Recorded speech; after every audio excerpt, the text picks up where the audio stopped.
దానియేలు గ్రంథము 3వ అధ్యాయం అండి. మొదటి వచనం చదువుకుందాము. 733వ పేజీ కుడివైపు ఉందండి. రాజుకు నెబుకద్నెజరు బంగారు ప్రతిమ ఒకటి చేయించి బబులోను దేశములోని దురాయను మైదానములో దాన్ని నిలవబెట్టించెను. అది 60 మూరల ఎత్తును 6 మూరల వెడల్పునై ఉండెను. రాజుకు నెబుకద్నెజరు అధిపతులను, సేనాధిపతులను, సమస్తాధిపతులను, మంత్రులను, ఖజానాదారులను, ధర్మశాస్త్ర విధాయకులను, న్యాయాధిపతులను, సంస్థానములో ఆధిక్యము వహించిన వారందరినీ సమకూర్చుటకును రాజుకు నెబుకద్నెజరు నిలవబెట్టించిన ప్రతిమ యొక్క ప్రతిష్టకు రప్పించుటకును దూతలను పంపించగా అధిపతులను, సేనాధిపతులను, సమస్తాధిపతులను, మంత్రులను, ఖజానాదారులను, ధర్మశాస్త్ర విధాయకులను, న్యాయాధిపతులను, సంస్థానములో ఆధిక్యము వహించిన వారందరూ రాజుకు నెబుకద్నెజరు నిలవబెట్టించిన ప్రతిమ యొక్క ప్రతిష్టకు కూడివచ్చి రాజుకు నెబుకద్నెజరు నిలవబెట్టించిన ప్రతిమ ఎదుట నిల్చుచుండిరి. ఇట్లుండగా ఒక దూత చాటించినది ఏమనగా, జనులారా, దేశస్థులారా, ఆయా భాషలు మాట్లాడువార్లారా, మీకు ఆజ్ఞ ఇచ్చుచున్నాను. ఏమనగా, బాకా, పిల్లంగ్రోవి, పెద్ద వీణే, సింఫోనియు, వీణే, విపంచిక, సకల విధములగు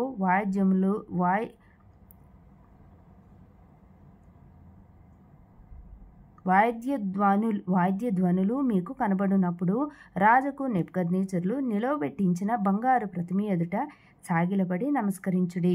సాగిలపడి నమస్కరింపని వాడెవడో వాడు మండుచున్న అగ్నిగుండంలో తక్షణమే వేయబడును.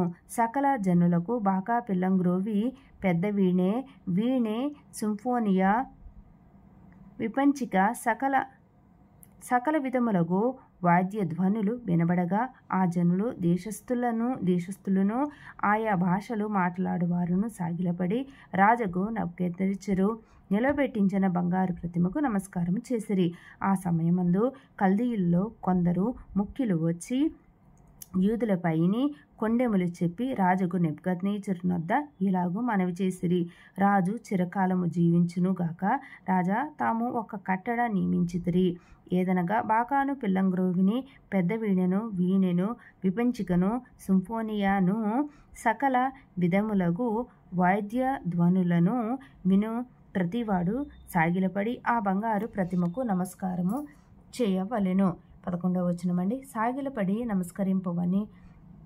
నమస్కరింపని వాడెవడో వాడు మండుచున్న అగ్నిగుండంలో వేయబడును. రాజా, తాము షద్రకు, మేషకు, అబేద్నెగో అను ముగ్గురు యూదులను బబులోను దేశంలోని రాజకార్యములను విచారించుటకు నియమించితిరి. ఆ మనుషులు తమరి ఆజ్ఞను లక్ష్యపెట్టలేదు, తమరి దేవతలను పూజించుటలేదు, తమరు నిలవబెట్టించిన బంగారు ప్రతిమకు నమస్కరించుటయే లేదు అనిరి. 13వ వచనం. అందుకు నెబుకద్నెజరు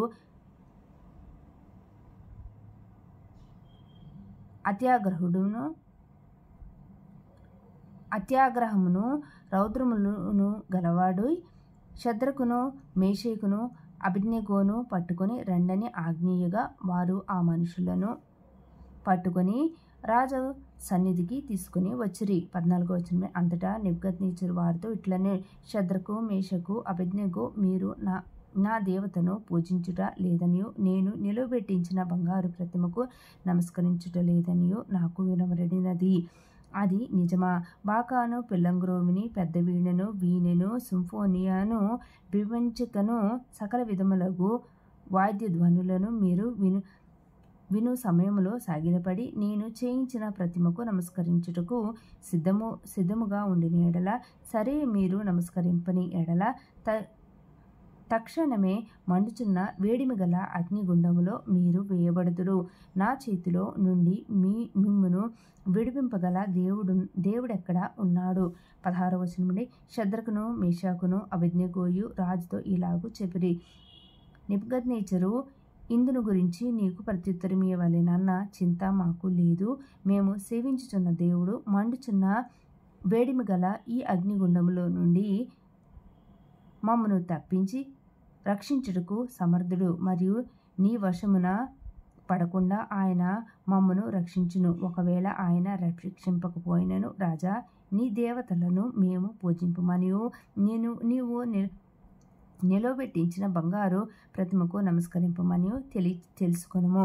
19వ వచనం. అందుకు నెబుకద్నెజరు అత్యాగ్రహము నొందినందున శద్రకు, మేషకు, అబేద్నెగోను వారి విషయంలో ఆయన ముఖము వికారమాయెను గనుక గుండము ఎప్పటికన్నా ఏడంతలు వేడిమిగా చేయమని ఆజ్ఞ ఇచ్చెను.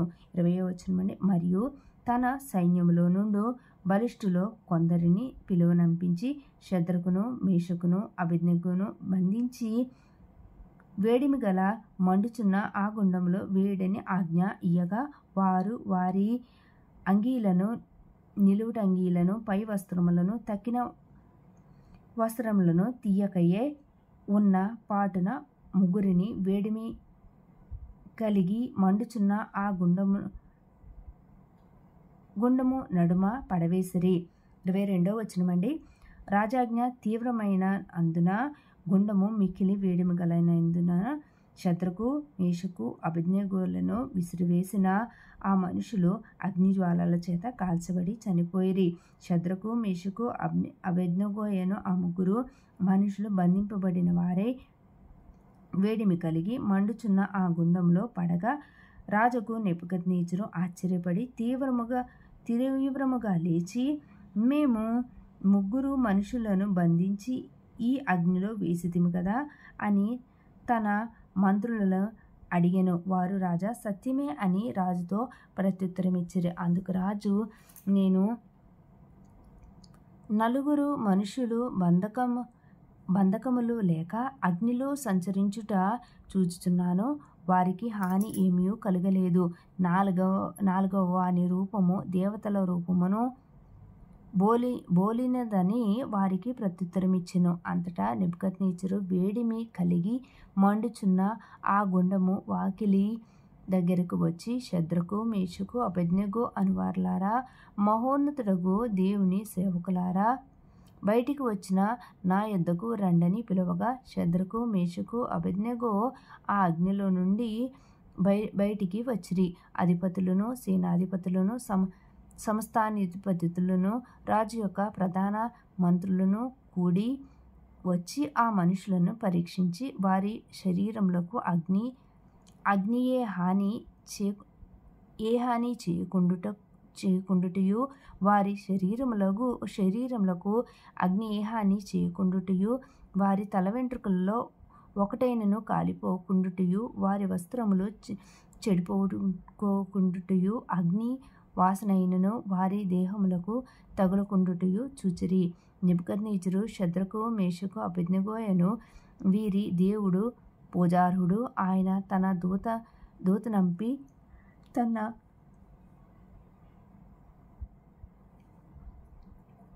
దూతనంపి తన ఆశ్రయించిన దాసులను రక్షించెను.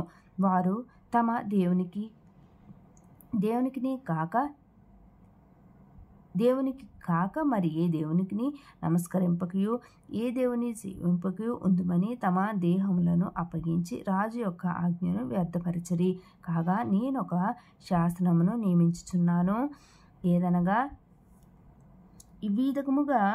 ఇవ్విధముగా రక్షించుటకు సమర్థుడకు దేవుడు కాక మరి ఏ దేవుడును లేడు. కాగా ఏ జనులను గాని రాష్ట్రములో గాని ఏ భాష మాట్లాడు వారిలో కానీ శద్రకు, మేషకు, అబేద్నెగో అను వారి దేవుని ఎవడు దూషించునో వాడు తుత్తునీయులుగా చేయబడును.